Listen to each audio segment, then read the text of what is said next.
9वीं के प्रश्नावली 9.2 का अभ्यास करेंगे। प्रश्नावली 9.2 को जानने से पहले हमें कुछ इसकी बेसिक जानकारी पता होना जरूरी है। तो चलिए हम इसके सबसे पहले बेसिक जानकारी को समझते हैं, उसके पश्चात हम प्रश्नावली 9.2 से कुछ प्रश्नों का अभ्यास करेंगे। तो सबसे पहली बात है, एक है शीर्षाभिमुख कोण। शीर्षाभिमुख कोण,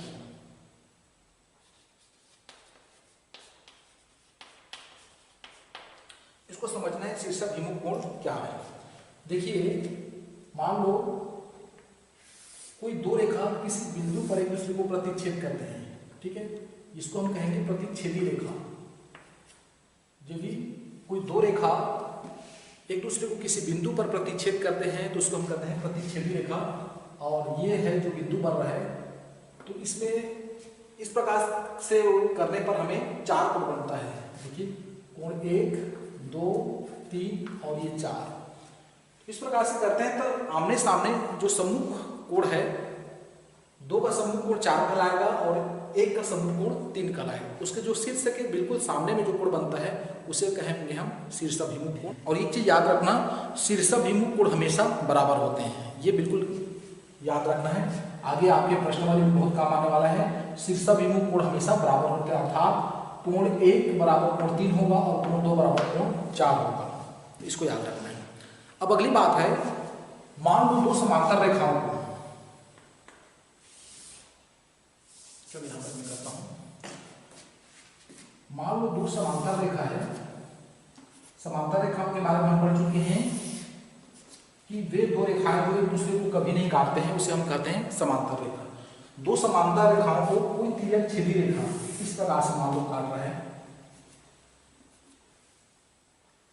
तो इस प्रकार से करने पर इसमें हमें कितने कोण बनते हैं? देखिए, 1, यहां से शुरू करता हूं मैं, 1, 2, 3, 4, 5, 6, 7 और ये 8 कोण बनते हैं, ठीक है। जब 2 समांतर रेखाओं को कोई तिर्यक छेदी रेखा काटे तो 8 कोण बनते हैं और इन 8 कोणों में एक दूसरे में किस निश्चित संबंध होता है, उसी संबंध को हम समझते हैं, ठीक है। देखिए, सबसे पहले बात करते हैं कोण 1 और कोण 5, ये कहलाता है संगत कोण। हम जानेंगे संगत कोण, जिसको इंग्लिश में कहते हैं करेस्पॉन्डिंग एंगल, ठीक है। तो देखिए, हम संगत किसके साथ करते हैं? जिनके व्यवहार में बिल्कुल सिमिलरिटी होता है, समानता होता है, उसके साथ में हम संगत करते हैं। तो जिनका व्यवहार बिल्कुल एक जैसे हो, जिसकी कोण की दिशा एक तरफ हो, एक ही दिशा में, उसे हम कहते हैं करेस्पॉन्डिंग एंगल, अर्थात हम उसे कहेंगे संगत कोण। देखिए, कोण 1 के ऊपर में जस्ट एक तिरछा लाइन है और नीचे में जिस प्रकार से लाइन है, सेम उसी प्रकार से 5वां कोण में है, ऊपर में एक तिरछा लाइन है और नीचे में बराबर लाइन है, ठीक है। तो कोण 1 और कोण 5 को हम क्या कहेंगे? संगत कोण कहेंगे। इसी प्रकार से देखिए, 2 और 6 बिल्कुल सेम है, 2 का संगत कोण 6 हो जाएगा। इसी प्रकार से 4 का 8 और 3 का 7 हो जाएगा। इसको हम कहते हैं संगत कोण, ठीक है। संगत कोण क्या हो जाएगा? कोण 1 और कोण क्या हो जाएगा? 5। इसी प्रकार से है कोण 2 और कोण 6। इसी प्रकार से है कोण 4 व कोण 8, कोण 3 व कोण 7। ये आपस में संगत कोण कहलाते हैं, ठीक है। और एक चीज महत्वपूर्ण है, इसको याद रखना, संगत कोण हमेशा बराबर होते हैं। इसका मतलब क्या है? यदि कोण 1 30 का है तो इसका मतलब हमें कोण 5 को नापने की जरूरत नहीं है, उसका भी मान हमेशा 30 ही होगा। इसी प्रकार से मान लो इसका मान 120 है तो इस कोण 6 का मान भी 120 ही होगा। तो कहने का मतलब है इसमें संगत कोण हमेशा बराबर होते हैं, ठीक है। अब हम बात करते हैं तीसरा अन्य कोण है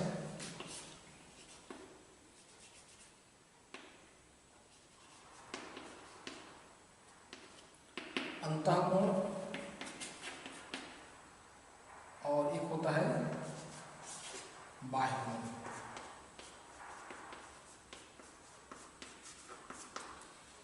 ये समांतर रेखाओं के बीच, ये दो समांतर रेखा उसके बीच में जो कोण बनेगा उसको हम अंतःकोण कहेंगे। जैसे कोण 2, 3, 5, 8, ये दो समांतर रेखाओं के अंदर में है, इसलिए इसको हम कहते हैं अंतःकोण।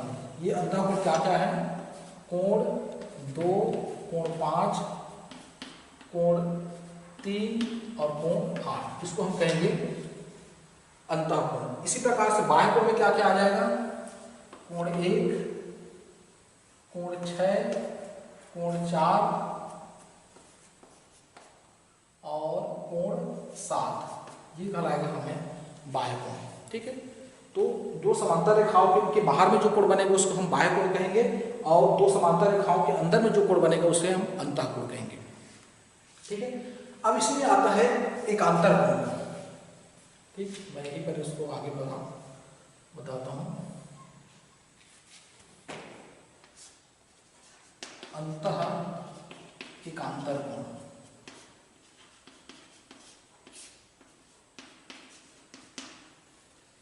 दो समांतर रेखाओं के बीच में 4 कोण बन रहे हैं, तो उसमें से एक का अंतर करने पर जो कोण बनता है उसे हम कहेंगे एकांतर कोण या अल्टरनेट एंगल।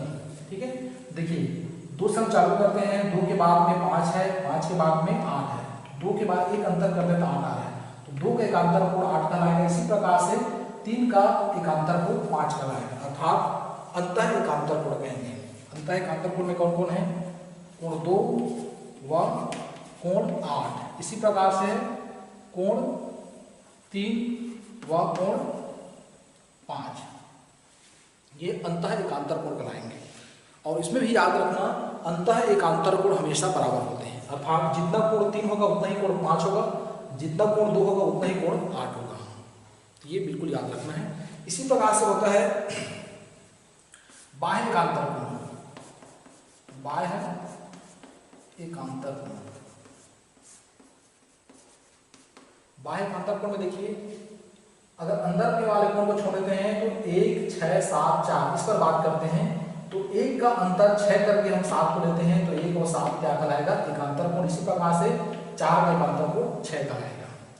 कोण 1 व कोण 7, इसी प्रकार से कोण 4 व कोण 6, ये कहलाता है बाह्य एकांतर कोण। और बाह्य एकांतर कोण भी हमेशा बराबर होंगे, अर्थात यदि कोण 4 30 है तो कोण 6 भी 30 होगा। इसी प्रकार से मान लो कोण 1 50 है तो कोण 7 भी 50 होगा। तो ये बाह्य एकांतर कोण और अंतः एकांतर कोण हो गया, और ये हमेशा बराबर होते हैं। अगला जो कोण होता है क्रमागत कोण। यहाँ पर मैं चौथा 5वां ले लेता हूँ, क्रमागत कोण। ये 2 प्रकार होते हैं, अंतः क्रमागत कोण, अंतः क्रमागत कोण, और दूसरा होता है बाह्य क्रमागत कोण।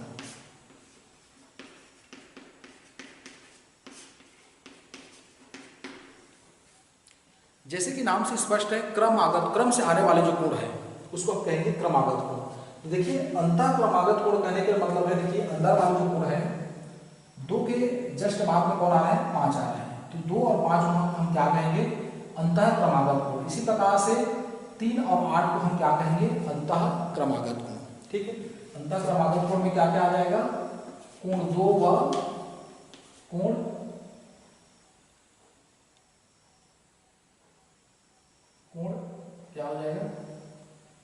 2 और कोण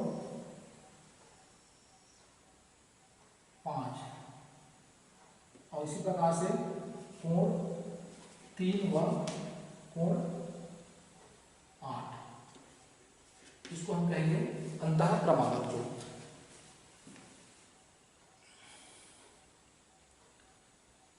या कह सकते हैं तिर्यक छेदी रेखा के एक ही दिशा में आने वाले जो कोण है, तिर्यक छेदी रेखा के एक दिशा में आने वाले जो कोण है उसको हम कहेंगे क्रमागत कोण या क्रमागत कोण कहेंगे। इसमें अंतः क्रमागत कोण मतलब उसके अंदर में 2 समांतर रेखाओं के अंदर में जो आने वाले जो कोण है, क्रम से आने वाले कोण है, उसको हम कहेंगे अंतः क्रमागत कोण। इसी प्रकार से बाह्य क्रमागत कोण में क्या हो जाएगा? 1 और 6, कोण 1 व कोण 6। इसी प्रकार से कोण 4 व कोण 4 व कोण 7, ये कहलाएगा बाह्य क्रमागत कोण। ठीक है, तो प्रश्नावली 9.2 को जानने के लिए इन सभी बिंदुओं को जानना बहुत जरूरी है। एक बार पुनः मैं रिपीट कर देता हूँ। शीर्ष अभिमुख कोण किसे कहेंगे? यदि दो रेखाएं एक दूसरे को काटते हैं, किसी बिंदु पर काटते हैं, जिसको हम कहते हैं तिर्यक छेदी रेखा। ये दो तिर्यक छेदी रेखा एक दूसरे को किसी बिंदु पर काटते हैं तो 4 कोण बनते हैं, और एक दूसरे के सामने वाले जो कोण है उसको कहते हैं सम्मुख कोण, और सम्मुख कोण हमेशा बराबर होते हैं। दूसरी बात है संगत कोण। संगत कोण में जैसे बताया हूँ कि दो समांतर रेखाओं को एक तिर्यक छेदी रेखा काटे तो इसमें 8 कोण बनते हैं। तो जिसमें देखिए जिसका व्यवहार एक जैसा एक ही दिशा में बनता है, बनने वाले जो कोण है उसको हम कहेंगे संगत कोण। जैसे 1 और 5, 2 और 6, 4 और 8, 3 और 7, ये कहलाएंगे संगत कोण। और संगत कोण हमेशा बराबर होते हैं, इसको याद रखना है। इसके बाद है अंतःकोण के बारे में। अंतःकोण और बाह्य कोण, दो समांतर रेखाओं के अंदर में जो कोण बनता है उसे अंतःकोण कहते हैं। जैसे 2, 3, 5, 8, ये अंतःकोण कहलाएंगे। जबकि बाह्य कोण 1, 4, 6, 7, ये हमें इसे हम बाह्य कोण कहेंगे। अब यहाँ पर एकांतर कोण की बात करते हैं तो ये होता है, दो प्रकार से होता है, अंतः एकांतर कोण और बाह्य एकांतर कोण। अंतः एकांतर कोण में समांतर रेखा के अंदर एक कोण को छोड़ करके अगला जो कोण आता है वो क्या कहलाएंगे? एक दूसरे के एकांतर कोण कहलाएंगे। जैसे 2 का एकांतर कोण 8, 3 का अंतः एकांतर कोण 5 हो जाएगा। इसी प्रकार से बाह्य एकांतर कोण में 1 का 7, 4 का 6 हो जाएगा। और अंतः एकांतर कोण और बाह्य एकांतर कोण हमेशा क्या होते हैं? बराबर होते हैं। ठीक है, इसी प्रकार से क्रमागत कोण के बारे में देखते हैं। क्रमागत कोण एक तिर्यक छेदी की रेखा के एक ही दिशा में आने वाले जो कोण है उसको हम कहेंगे क्रमागत कोण। ये भी दो प्रकार के होते हैं, अंतः क्रमागत कोण और बाह्य क्रमागत कोण। दो समांतर रेखा के अंदर में जो क्रम से आने वाले कोण है उसको हम कहेंगे अंतः क्रमागत कोण, और बाह्य क्रमागत कोण तिर्यक छेदी रेखा के एक ही दिशा में बाहर तरफ जो कोण बनता है उसको हम कहेंगे बाह्य एकांतर कोण। जैसे कि बाह्य क्रमागत कोण जैसे 1 और 6 है, 4 और 7 है। और ये भी क्रमागत कोण का योगफल याद रखना। क्रमागत कोण का अंतः क्रमागत कोण या बाह्य क्रमागत कोण का योगफल हमेशा 180 अंश होता है। ठीक है, ये याद रखना है। अब आइए इसके पश्चात अपने प्रश्नावली से 2 प्रश्नों का अभ्यास करेंगे और जिसमें इन सभी कोण का उपयोग होगा। तो देखते हैं कि प्रश्नावली 9.2 से प्रश्नों का अभ्यास कैसे करेंगे। आइए अपनी प्रश्नावली 9.2 से एक प्रश्न का अभ्यास करते हैं। प्रश्न है, पहला प्रश्न है, दिए गए चित्र में ए बी समांतर है सी डी के तथा ई एफ एक तिर्यक रेखा है जो ए बी और सी डी को सी और एच पर जी और एच पर प्रतिच्छेद करता है तो एक्स और वाई का मान ज्ञात कीजिए। यहाँ पर देखिए ए बी और सी डी दो समांतर रेखाएं और ई एफ एक तिर्यक छेदी रेखा है जो कि जी और एच बिंदु पर प्रतिच्छेद करता है। यहाँ पर देखिए इसका मान 2x है और इस कोण का मान 3x है और इसका मान है y है, तो हमें x और y का मान यहाँ पर ज्ञात करना है। तो ये इस प्रकार की गणित तभी बन पाएगा जब आपको पता होना चाहिए कि संगत कोण क्या है, एकांतर कोण क्या है और इसमें आपस में क्या संबंध है। ठीक है, तभी ये गणित बन पाएगा। तो सबसे पहले हम देखते हैं, हमें x का मान ज्ञात करना है। तो देखिए 3x का जैसे हमें इस कोण का अन्य दूसरे कोण से क्या संबंध है। ठीक है, तो यहाँ पर देखिए 3x का इस 2x वाले कोण से क्या संबंध है। 3x और 2x इसके बीच में कोई संबंध नहीं है क्योंकि ना तो ये दोनों एकांतर कोण है ना तो संगत कोण है, किसी भी प्रकार से इसके कोई संबंध नहीं है। लेकिन 3x का हमें कोण जी के साथ इस कोण के साथ में संबंध है। तो क्या करेंगे हम, सबसे पहले 2x का इस कोण के साथ संबंध निकाल लेते हैं, अर्थात इस कोण का मान निकाल लेते हैं। उसके बाद में हम इस दोनों कोणों के साथ में हम संबंध स्थापित करते हैं क्योंकि ये दोनों संगत कोण है। इसी प्रकार से देखिए ये कोण और इस कोण के बीच में पहले से संबंध है क्योंकि ये क्या है, शीर्षाभिमुख कोण है और शीर्षाभिमुख कोण हमेशा बराबर होते हैं। तो सबसे पहले इसी में देख लेते हैं, यहाँ आगे हल करेंगे। हल ये y बराबर हो जाएगा 3x, y बराबर 3x क्या होगा, ये दोनों क्या है, शीर्षाभिमुख कोण से।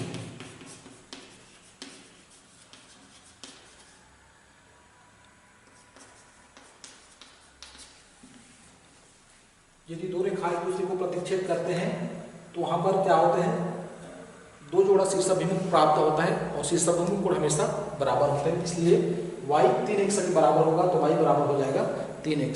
ठीक है, इसी प्रकार से इसको मान लेते हैं हम, समीकरण 1 मान लेते हैं। ठीक है, अब यहाँ पर देखिए 2x और g में, इस कोण में क्या संबंध है, कोण CGE और कोण DGE, इन दोनों में क्या संबंध है। देखिए तो ये क्या बन रहा है, एक रेखीय कोण बना रहा है, रेखीय कोण बना रहा है, तो हम यहाँ पर लिख सकते हैं पुनः कोण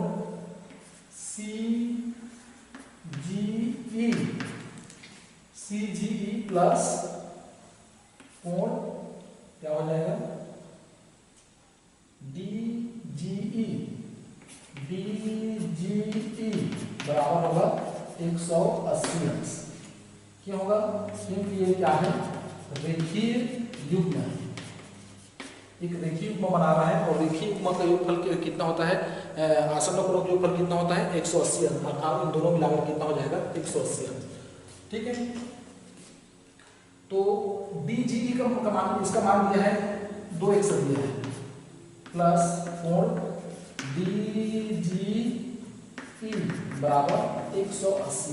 ठीक है, तो कोण DGE बराबर कितना हो जाएगा 180 माइनस 2x हो जाएगा। देखिए इसका मान हमें पता चल गया कितना है, 180 माइनस 2x, इस कोण का मान पता चल गया। ठीक है, अब देखिए कोण DGE और कोण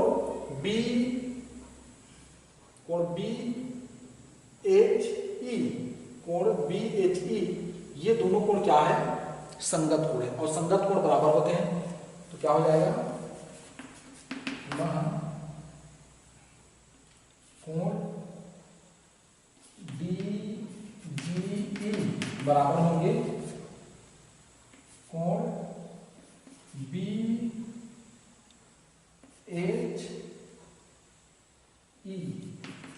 ये दोनों बराबर होंगे क्योंकि ये संगत कोण है,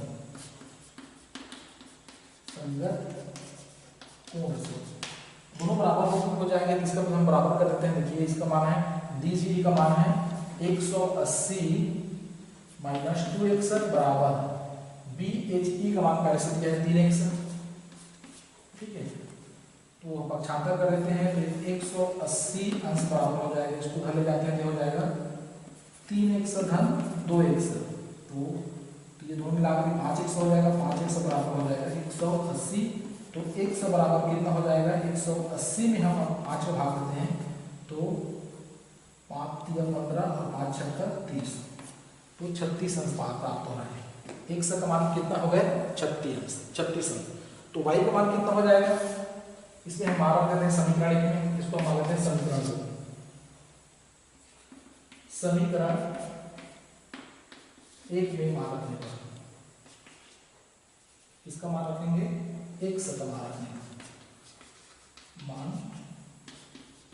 रखने पर, चलिए हम मान रखते हैं। तो y बराबर कितना हो जाएगा 3x अर्थात 3 गुणी 36, तो y बराबर हो जाएगा 3 6 18 और 3 3 9 1 10, 108 हो जाएगा। ठीक है, तो इस प्रकार से कोण x का मान 36 अंश और कोण y का मान हो जाएगा 108 अंश। ठीक है, तो देखिए हम यहाँ पर बार बार उपयोग में आ रहा है रेखीय युग्म, संगत कोण और कुछ ऐसे गणित हैं जिसमें एकांतर कोण में आपस में संबंध स्थापित करना पड़ेगा। साथ ही साथ इसमें शीर्षाभिमुख कोण का भी जिक्र हुआ है।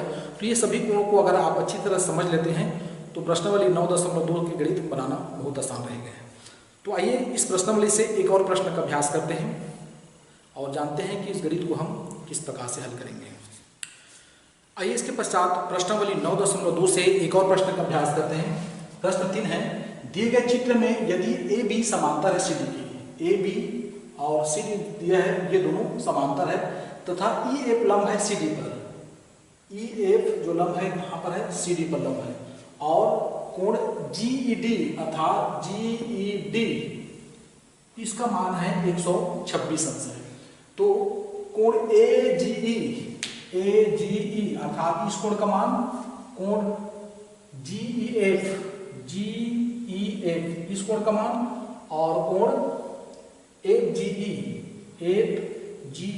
इस तीन कोण का मान निकालना है, अर्थात ये तीनों कोण का हमें मान ज्ञात करना है। तो देखिए कैसे निकालते हैं। तो आपको वही संगत कोण एकांतर कोण ये आपस में संबंध स्थापित करना आना चाहिए, बाकी कोई भी हेडिड हो बहुत आसानी से बन जाएगा। तो देखिए सबसे पहले देखिए यहां पर चूंकि ये लंबवत है इसलिए कोण DEF इसका मान हो जाएगा 90 अंश। ठीक है, 90 अंश हो जाएगा। तो टोटल मिलाकर 126 है, इसका मान 90 है, तो इसका मान हम आसानी से ज्ञात कर सकते हैं। ठीक है, तो यहां पर देखेंगे दिया है EF लंब है CD पर, अतः क्या हो जाएगा DEF कोण DEF बराबर कितना हो जाएगा 90 अंश। ठीक है, DEF बराबर 90 अंश हो जाएगा। और यहां पर दिया है कोण DEG इसका मान 126 है, इसका मान आसानी से मिल जाएगा। कोण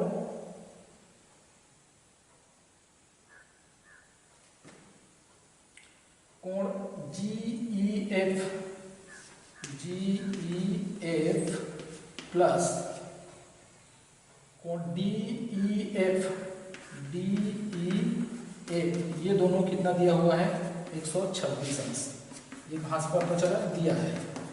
ठीक है, दोनों का मान दिया हुआ है, इसको हम लिख देते हैं।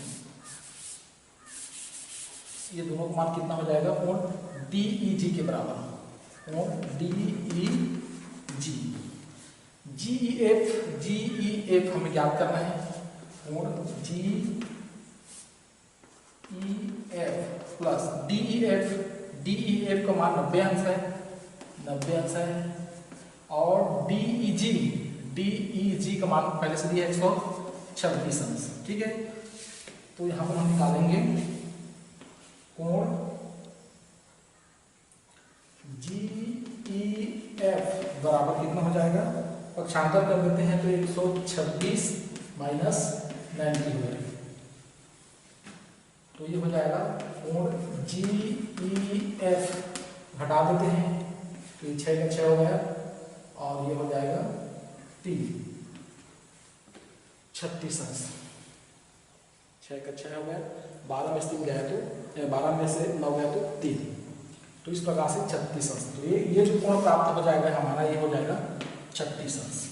अब देखिए यहाँ पर 36 अंश है और ये पहले से पता है 90 अंश है क्योंकि लंबवत है। ठीक है, अर्थात ये 90 अंश का है, ये 36 अंश है इसलिए 90 अंश है। तो इस कोण का मान अर्थात AGE इस कोण का मान हम आसानी से ज्ञात कर सकते हैं। तो पुनः क्या करेंगे, त्रिभुज EFG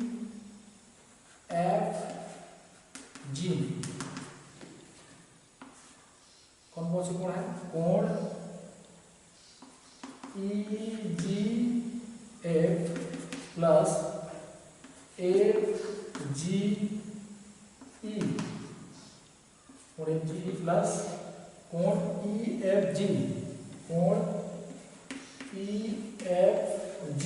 ये त्रिभुज के 3 कोण है, तीनों कोणों का योगफल होता है 180 अंश। तो EGF इसका मान ज्ञात करना है तो हम इसको जो तो करते हैं EGF प्लस FGE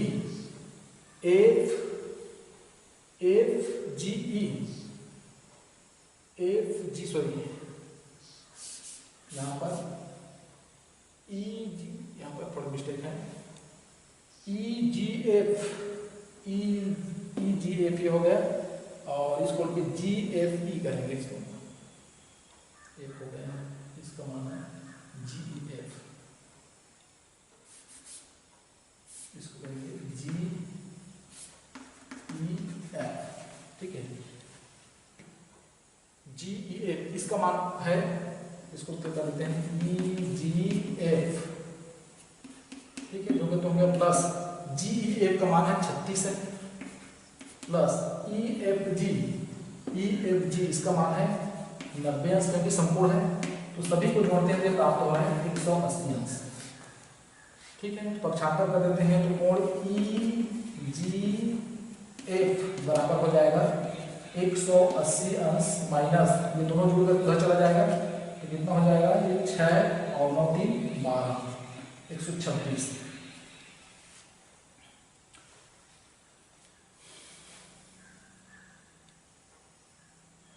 तो कोण ई जी एफ बराबर हो जाएगा, हम 180 में 26 घटा देते हैं तो 126 घटा देते हैं तो हो जाएगा 10 में से 6 गया तो 4 और ये हो गया 7 में से 2 गया तो 5 तो ये 54 अंश प्राप्त हो गया। तो इसका मान हो जाएगा 54।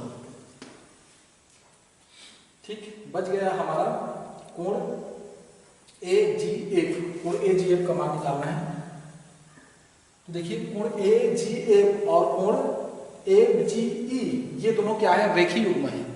रेखीय युग्म है इसलिए दोनों का योगफल 180 अंश होगा। इसको मैं यहां पर हल करता हूं। कोण ए जी ई प्लस कोण ए जी ई बराबर होगा 180 अंश। क्या होगा रेखीय युग्म से, यहां लिख देते हैं रेखीय युग्म से। रेखीय युग्म 180 अंश कोण बनाने से हो जाएगा दोनों का योगफल 180 अंश होगा। तो यहाँ पर देखिए कोण ए जी ई पहले से दिया है, इसका मान हम ज्ञात करना है। कोण ए जी ई और इसका मान पहले से दिया है 54 अंश, यहाँ पर दिया है 180 अंश। तो कोण ए जी ई बराबर हो जाएगा 180 अंश माइनस 54 अंश। तो कोण ए जी ई बराबर हो जाएगा 180 में 54 घटा देते हैं तो ये 10 में से 6 गया 4 गया तो 6 हो गया, ये 7 में से 5 गया तो 2 हो गया और एक का एक हो गया 126 अंश। तो इसका मान हो जाएगा 126 अंश। ठीक है, यहाँ पे ऐसे भी देख सकते हैं 126 यहाँ पर है तो ये भी 126 होगा क्योंकि दोनों एकांतर कोण है। ऐसा भी किया जा सकता है। तो बनाने के कई तरीके हैं लेकिन आपस में सभी कोणों के बीच में एक संबंध स्थापित होना जरूरी है। ठीक है, इस प्रकार से देखिए हमने तीनों कोण का ए जी ई का मान निकाल लिए हैं।